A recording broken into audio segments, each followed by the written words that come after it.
ईश्वरः परमः कृष्णः सच्चिदानन्दविग्रहः अनादिरादिर्गोविन्दः सर्वकारणकारणम् चिन्तामणिप्रकरसद्मसुकल्पवृक्ष लक्षावृतेषु सुरवीरविपालयन्तम् लक्ष्मीसहस्रशतसम्भ्रमसेव्यमानम् गोविन्दमादिपुरुषम् तमहं भजामि। वेणुं क्वणन्तमरविन्ददलायताक्षम् बर्हावतं समसिताम्बुदसुन्दराङ्गम् कन्दर्पकोटिकमनीयविशेषशोभम् गोविन्दमादिपुरुषं तमहं भजामि। आलोलचन्द्रकलसद्वनमाल्यवंशी रत्नाङ्गदं प्रणयकेलिकलाविलासम् श्यामं त्रिभङ्गललितं नियतप्रकाशम् गोविन्दमादिपुरुषं तमहं भजामि। अङ्गानि यस्य सकलेन्द्रियवृत्तिमन्ति पश्यन्ति पान्ति कलयन्ति चिरं जगन्ति आनन्दचिन्मयसदुज्ज्वलविग्रहस्य गोविन्दमादिपुरुषं तमहं भजामि। अद्वैतमच्युतमनादिमनन्तरूपम् आद्यं पुराणपुरुषं नवयौवनं च वेदेषु दुर्लभमदुर्लभमात्मभक्तौ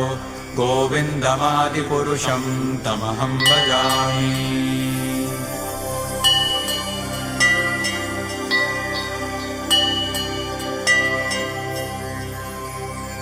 पन्तास्तु कोटिशतवत्सरसम्प्रगम्यो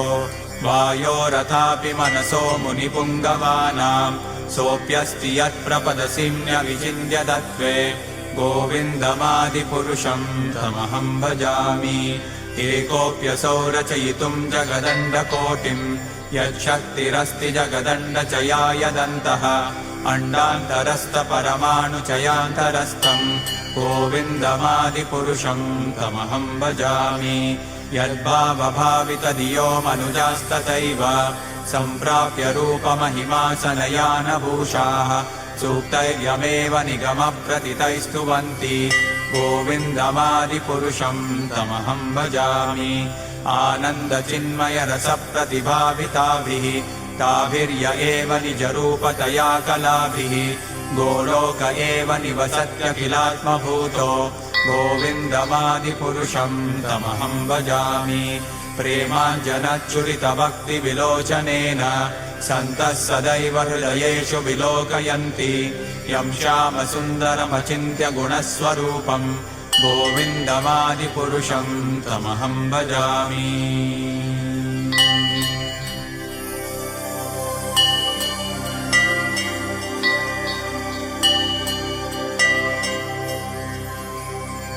रामादिमूर्तिषु कलानियमेन तिष्ठन्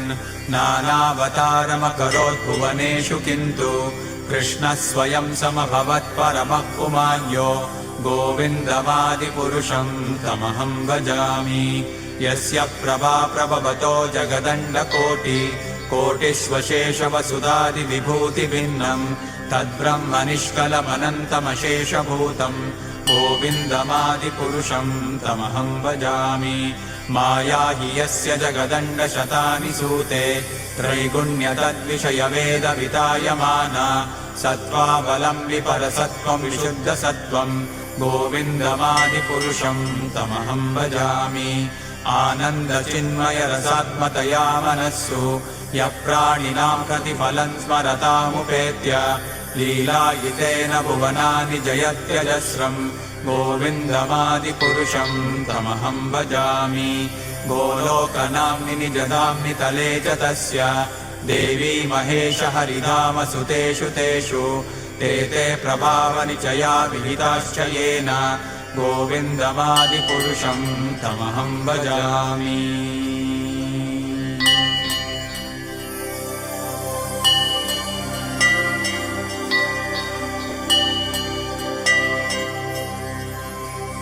सृष्टिस्थितिप्रलयसाधनशक्तिरेका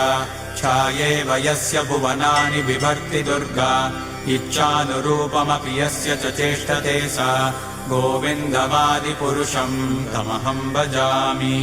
क्षीरं यथा दधिविकारविशेषयोगात् सञ्जायते न हि ततः पृथगस्ति हेतोः यः शम्भुतामपि तथा समुपैति कार्यात् गोविन्दमादिपुरुषं तमहं भजामि दीपार्चिरेव हि दशान्तरमभ्युपेत्य दीपायते विवृतहेतुसमानधर्मा यस्तादृगेव हि च विष्णुतया विभाति गोविन्दमादिपुरुषं तमहं भजामि यः कारणार्णवजले भजति स्म योगा निद्रामनन्तजगदण्डसरोमकूपः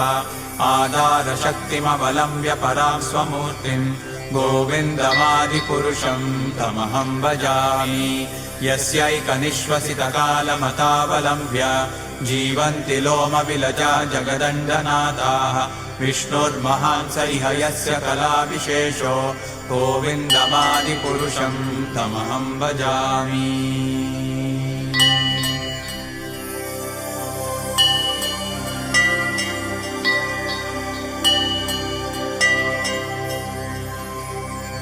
भास्वान् यथाश्मशकलेषु निजेषु तेजः स्वीयं कियत्प्रकटयत्यपि तद्वदत्र ब्रह्माय एष जगदण्डविधानकर्ता गोविन्दमादिपुरुषं तमहं भजामि यत्पादपल्लवयुगं विनिधाय कुम्भ द्वन्द्वे प्रणामसमये स गणाधिराजः विघ्नान् विहन्तुमलमस्य जगत्त्रयस्य गोविन्दमादिपुरुषं तमहं भजामि अग्निर्मही गगनमम्बुमरुद्दिशश्च कालस्तथात्ममनसीति जगत्त्रयाणि यस्माद्भवन्ति विभवन्ति विशन्ति यं च गोविन्दमादिपुरुषं तमहं भजामि यच्चक्षुरेश सविता सकलग्रहाणां राजा समस्तसुरमूर्तिरशेषतेजाः यस्याज्ञया भ्रमति संवृतकालचक्रो गोविन्दमादिपुरुषं तमहं भजामि धर्मोतपापनिचयश्रुतयस्तपांसि ब्रह्मादिकीटपतगावदयश्च जीवाः यद्दत्तमात्रविभवप्रकटप्रभावा गोविन्दमादिपुरुषं तमहं भजामि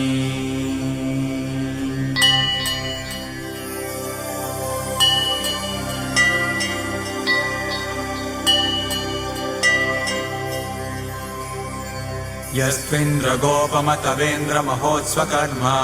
बन्धानुरूपफलभाजनमातनोति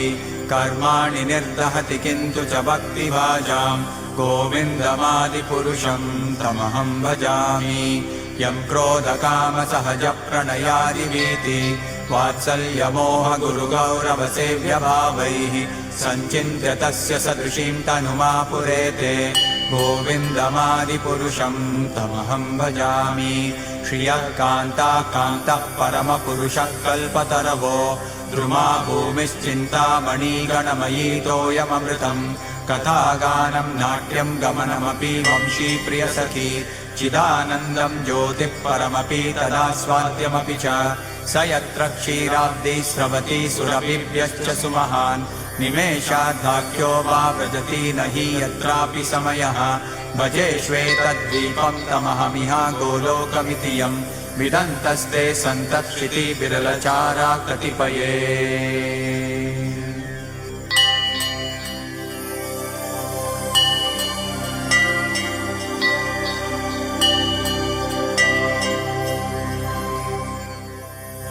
ईश्वरः परमः कृष्णः सच्चिदानन्दविग्रहः अनादिरादिर्गोविन्दः सर्वकारणकारणं चिन्तामणिप्रकरसद्मसुकल्पवृक्ष लक्षावृतेषु सुरवीरविपालयन्तं लक्ष्मीसहस्रशतसम्भ्रमसेव्यमानं गोविन्दमादिपुरुषं तमहं भजामि वेणुं क्वणन्तमरविन्ददलायताक्षं बर्हावतं समसिताम्बुदसुन्दराङ्गं कन्दर्पकोटिकमनीयविशेषशोभं गोविन्दमादिपुरुषं तमहं भजामि आलोलचन्द्रकलसद्वनमाल्यवंशी रत्नाङ्गदं प्रणयकेलिकलाविलासं श्यामं त्रिभङ्गललितं नियतप्रकाशं गोविन्दमादिपुरुषं तमहं भजामि अङ्गानि यस्य सकलेन्द्रियवृत्तिमन्ति पश्यन्ति पान्ति कलयन्ति चिरं जगन्ति आनन्दचिन्मय सदुज्ज्वलविग्रहस्य गोविन्दमादिपुरुषं तमहं भजामि अद्वैतमच्युतमनादिमनन्तरूपम् आद्यं पुराणपुरुषं नवयौवनं च वेदेषु दुर्लभमदुर्लभमात्मभक्तौ गोविन्दमादिपुरुषं तमहं भजामि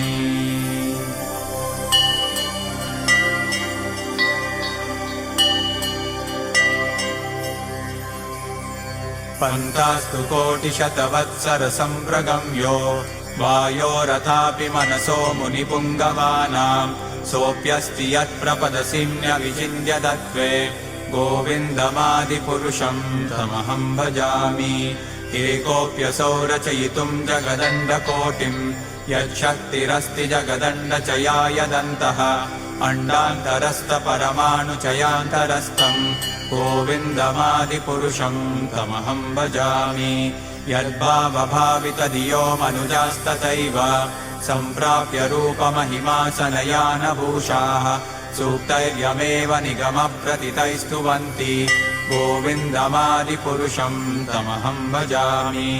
आनन्दचिन्मयरसप्रतिभाविताभिः ताभिर्य एव निजरूपतया कलाभिः गोलोक एव निवसत्यखिलात्मभूतो गोविन्दमादिपुरुषं तमहं भजामि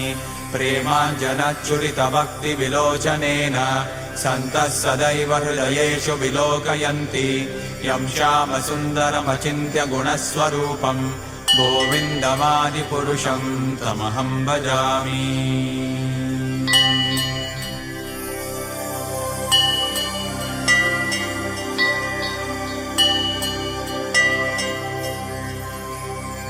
रामादिमूर्तिषु कलानियमेन तिष्ठन्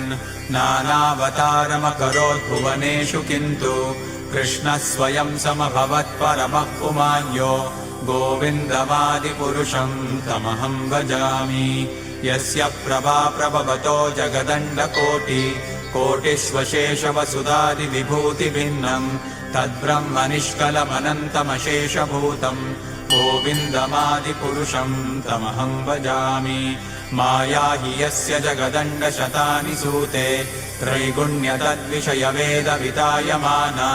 सत्त्वावलम्बि परसत्त्वं विशुद्धसत्त्वं गोविन्दमादिपुरुषं तमहं भजामि आनन्दचिन्मयरसात्मतया मनस्सु यः प्राणिनां प्रतिफलं स्मरतामुपेत्य लीलायितेन भुवनानि जयत्यजस्रं गोविन्दमादिपुरुषं तमहं भजामि गोलोकनाम्नि निजधाम्नि तले च तस्य देवी महेश हरिधामसुतेषु तेषु ते प्रभावनिचया विहिताश्च येन गोविन्दमादिपुरुषं तमहं भजामि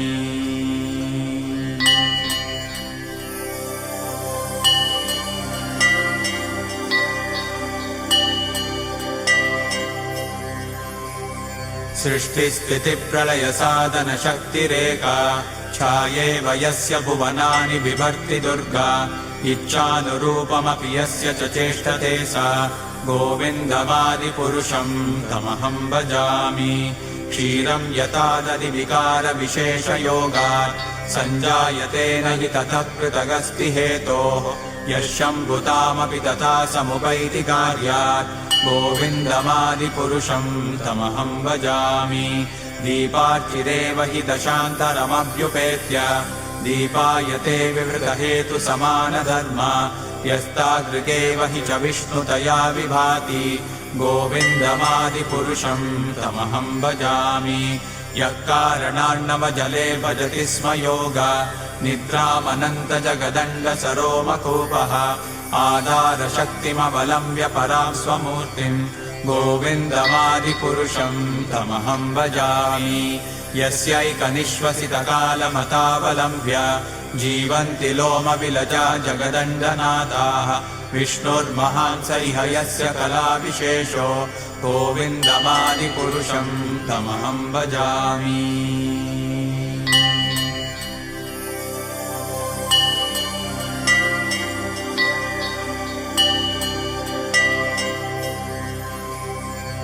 भास्वान् यथाश्मशकलेषु निजेषु तेजः स्वीयं कियत्प्रकटयत्यपि तद्वदत्र ब्रह्माय एष जगदण्डविधानकर्ता गोविन्दमादिपुरुषं तमहं भजामि यत्पादपल्लवयुगं विनित